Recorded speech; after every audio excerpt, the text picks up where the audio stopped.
Hey guys, what's up? Coming back at you with one more video here. The previous video I kind of discussed viewing homes in person and what to look for. This video I'm going to talk about, let's say you find the perfect home and you're ready and prepared to write an offer, and here's what to expect.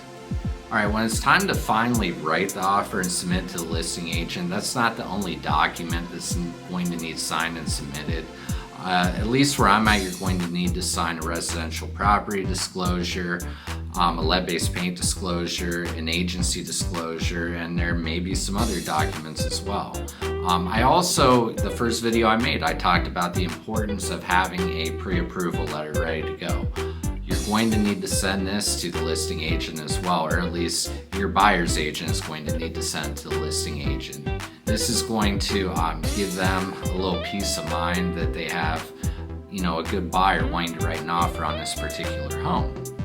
So when the listing agent reviews the offer you sent in, the purchase agreement, they're not just looking at the price. Matter of fact, they're very much looking at the terms of the offer as well. So the terms I'm referring to are things like financing, or using a conventional pre-approval, FHA, USDA, VA. Maybe you're a cash buyer. Typically a cash sale can move along and close quicker than traditional financing. Another thing on a contract that you should probably know is if you have a home sale contingency. That's something that can certainly determine whether or not your offer gets accepted if there's multiple offers. Another detail on the purchase agreement is going to be whether or not you're asking the seller to help pay your closing costs. Unfortunately, not every buyer is going to have funds set aside for not just the down payment, but also closing costs. So sometimes that's something my clients have to ask for. The buyer also has the option of asking for a home warranty.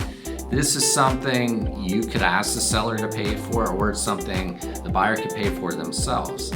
But I try to tell my clients to keep in mind, if there's multiple offers and you can afford the home warranty, it might be something that you shouldn't ask the seller to pay for. Another important term on the contract is going to be inspections. This is going to be something the listing agent's very much going to pay attention to.